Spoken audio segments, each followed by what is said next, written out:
Paul, apôtre non de la part des hommes, ni par un homme, mais par Jésus-Christ et Dieu le Père, qui l'a ressuscité des morts, et tous les frères qui sont avec moi, aux églises de la Galatie. Que la grâce et la paix vous soient données de la part de Dieu le Père et de notre Seigneur Jésus-Christ qui s'est donné lui-même pour nos péchés, afin de nous arracher du présent siècle mauvais, selon la volonté de notre Dieu et Père, à qui soit la gloire au siècle des siècles. Amen. Que la grâce et la paix vous soient données de la part de Dieu le Père et de notre Seigneur Jésus-Christ qui s'est donné lui-même pour nos péchés, afin de nous arracher du présent siècle mauvais, selon la volonté de notre Dieu et Père, à qui soit la gloire au siècle des siècles. Amen. Je m'étonne que vous vous détourniez si promptement de celui qui vous a appelé par la grâce de Christ, pour passer à un autre évangile. Non pas qu'il y ait un autre évangile, mais il y a des gens qui vous troublent et qui veulent renverser l'évangile de Christ. Mais quand nous-mêmes, quand un ange du ciel annoncerait un autre évangile que celui que nous vous avons prêché, qu'il soit anathème.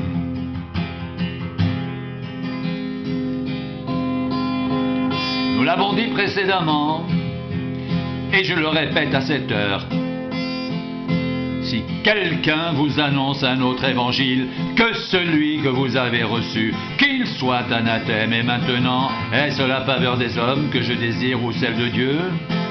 Est-ce que je cherche à plaire aux hommes? Si je plaisais encore aux hommes, je ne serais pas serviteur de Christ. Je vous déclare, frères, que l'évangile qui a été annoncé par moi n'est pas de l'homme, car je ne l'ai ni reçu ni appris d'un homme, mais par une révélation de Jésus-Christ.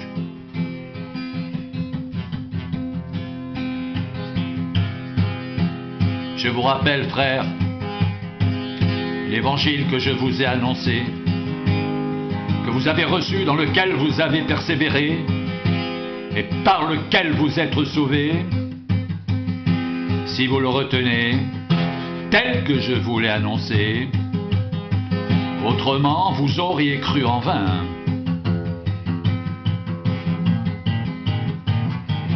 Je vous rappelle, frères, l'évangile que je vous ai annoncé, que vous avez reçu, dans lequel vous avez persévéré, par lequel vous êtes sauvés, si vous le retenez, tel que je vous l'ai annoncé, autrement, vous auriez cru en vain.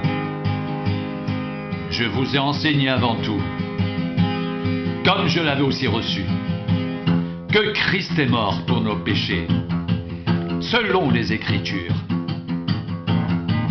qu'il a été enseveli et qu'il est ressuscité le troisième jour selon les Écritures et qu'il est apparu à Céphas puis aux 12. Ensuite, il est apparu à plus de 500 frères à la fois, dont la plupart sont encore vivants et dont quelques-uns sont morts.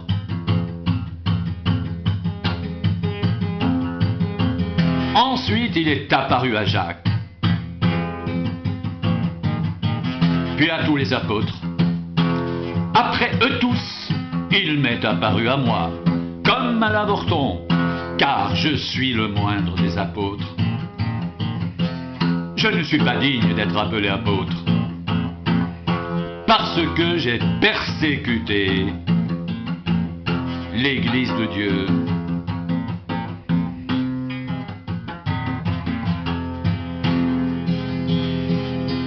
Par la grâce de Dieu, je suis ce que je suis. Et sa grâce envers moi n'a pas été vaine, loin de là. J'ai travaillé plus que tous, non pas moi toutefois, mais la grâce de Dieu qui est avec moi.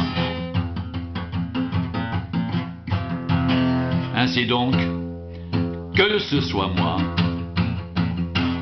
que ce soit eux, voilà ce que nous prêchons, et c'est ce que vous avez cru.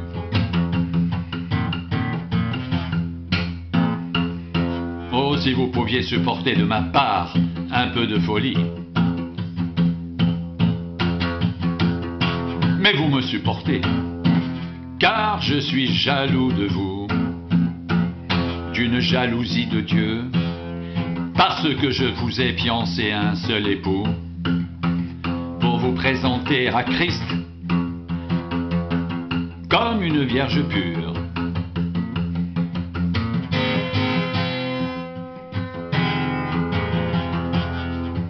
Toutefois, de même que le serpent séduisit Ève par sa ruse, je crains que vos pensées ne se corrompent et ne se détournent de la simplicité à l'égard de Christ. Car si quelqu'un vient vous prêcher un autre Jésus que celui que nous avons prêché, ou si vous recevez un autre esprit que celui que vous avez reçu, ou un autre évangile que celui que vous avez embrassé, vous le supportez fort bien.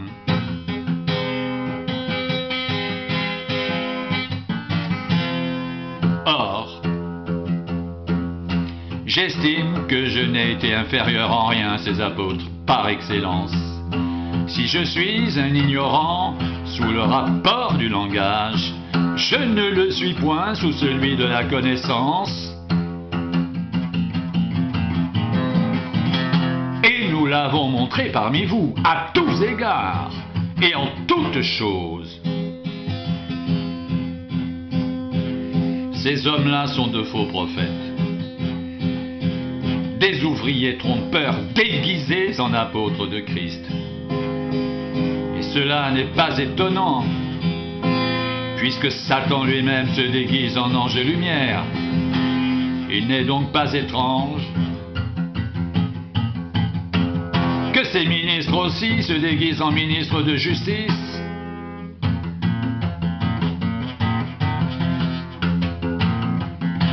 Leur fin sera selon leurs œuvres.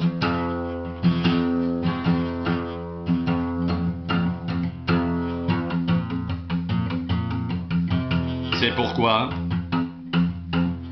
ayant ce mystère selon la miséricorde,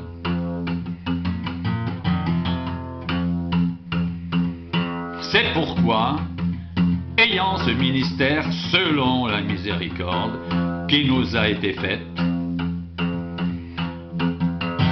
nous ne perdons pas courage. Nous rejetons les choses honteuses qui se font en secret. Nous n'avons point une conduite astucieuse et nous n'altérons point la parole de Dieu, mais en publiant la vérité, nous nous recommandons à toute conscience d'homme devant Dieu. Si notre évangile est encore voilé, il est voilé pour ceux qui périssent, pour les incrédules, dont le Dieu de ce siècle a aveuglé l'intelligence, afin qu'ils ne voient pas briller la splendeur de l'Évangile, de la gloire de Christ, qui est l'image de Dieu.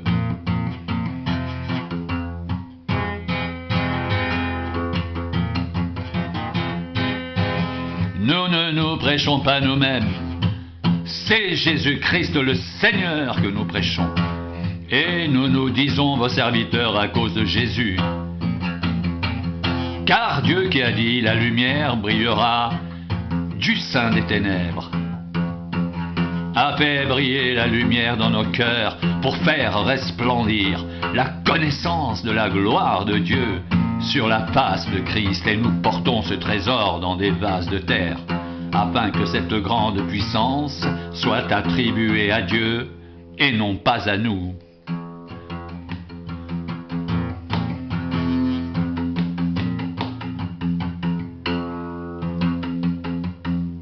Je t'en conjure, devant Dieu et devant Jésus-Christ,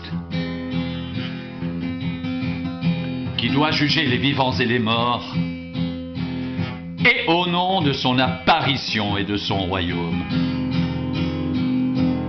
Prêche la parole, insiste en toute occasion, favorable ou non, reprend, censure, exhorte avec toute douceur et en instruisant.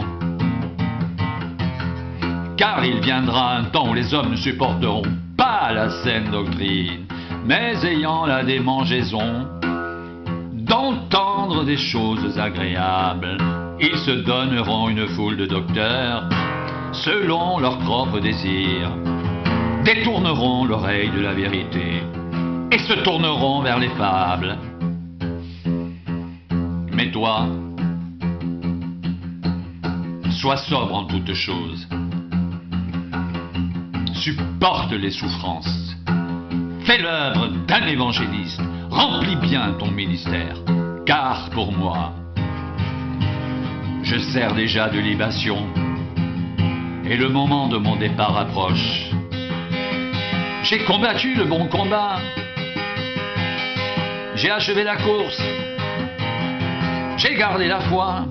Désormais, la couronne de justice m'est réservé.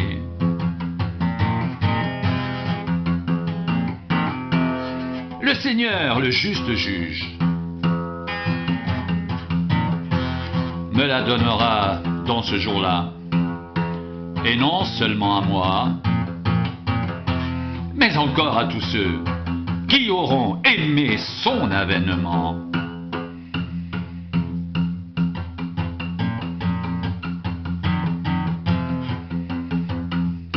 Béni soit Dieu, le Père de notre Seigneur Jésus-Christ, qui nous a bénis de toutes sortes de bénédictions spirituelles dans les lieux célestes en Christ. En lui, Dieu nous a élus avant la fondation du monde pour que nous soyons saints et irrépréhensibles devant lui, nous ayant prédestinés dans son amour à être ses enfants d'adoption par Jésus-Christ, selon le bon plaisir de sa volonté, à la louange de la gloire de sa grâce, qu'il nous a accordée en son bien-aimé.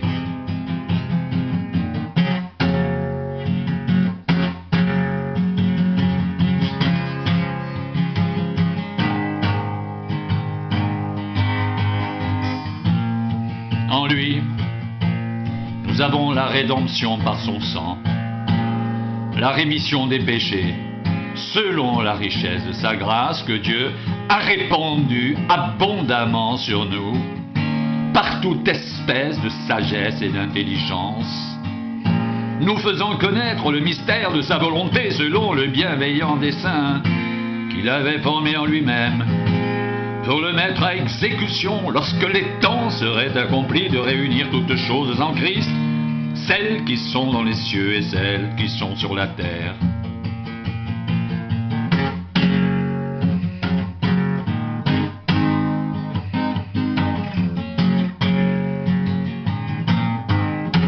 En lui, nous sommes aussi devenus héritiers, ayant été prédestinés, suivant la résolution de celui qui opère toutes choses, d'après le conseil de sa volonté, afin que nous servions à la louange de sa gloire, nous qui d'avance avons espéré en Christ.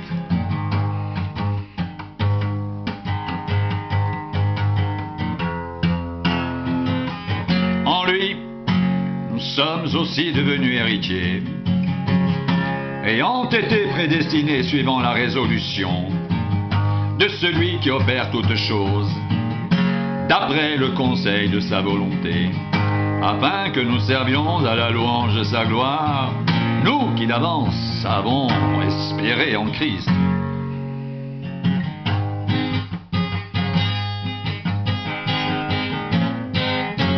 En lui, vous aussi, après avoir entendu la parole de la vérité, l'évangile de votre salut, en lui vous avez cru, et vous avez été scellés du Saint-Esprit qui avait été promis, lequel est un gage de notre héritage pour la rédemption de ce que Dieu s'est acquis à la louange de sa gloire.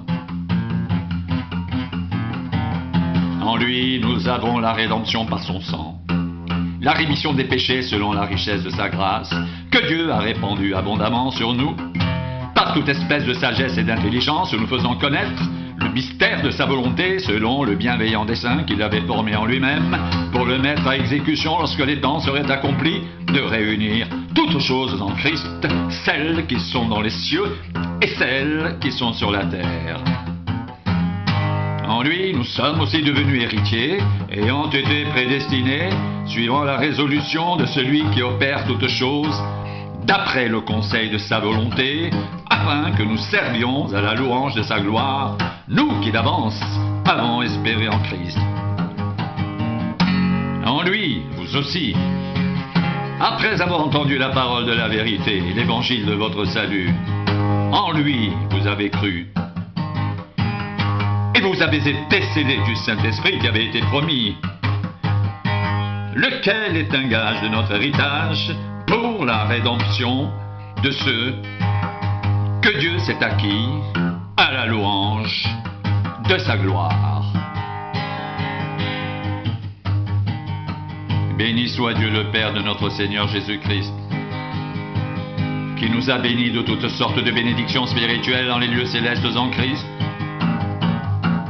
En lui, Dieu nous a élus avant la fondation du monde pour que nous soyons saints et irrépréhensibles devant lui, nous ayant prédestinés dans son amour à être ses enfants d'adoption par Jésus-Christ selon le bon plaisir de sa volonté, à la louange de la gloire de sa grâce qu'il nous a accordée en son bien-aimé.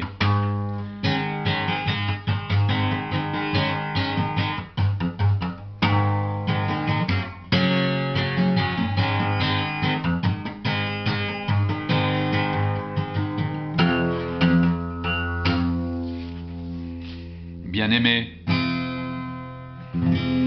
comme je désirais vivement vous écrire au sujet de notre salut commun, je me suis senti obligé de le faire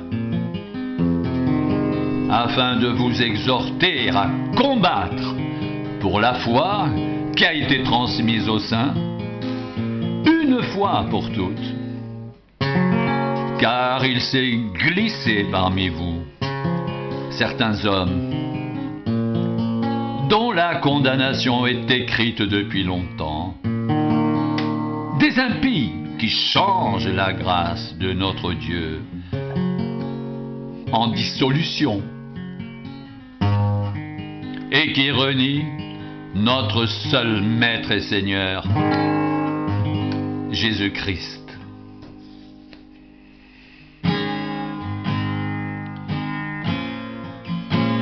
Bien-aimés, comme je désirais vivement vous écrire au sujet de notre salut commun, je me suis senti obligé de le faire afin de vous exhorter à combattre pour la foi qui a été transmise aux saints une fois pour toutes. Car il s'est glissé parmi vous certaines personnes dont la condamnation est écrite depuis longtemps, des impies qui changent la grâce de notre Dieu en dissolution orgueil qui renie notre seul Maître et Seigneur, Jésus-Christ.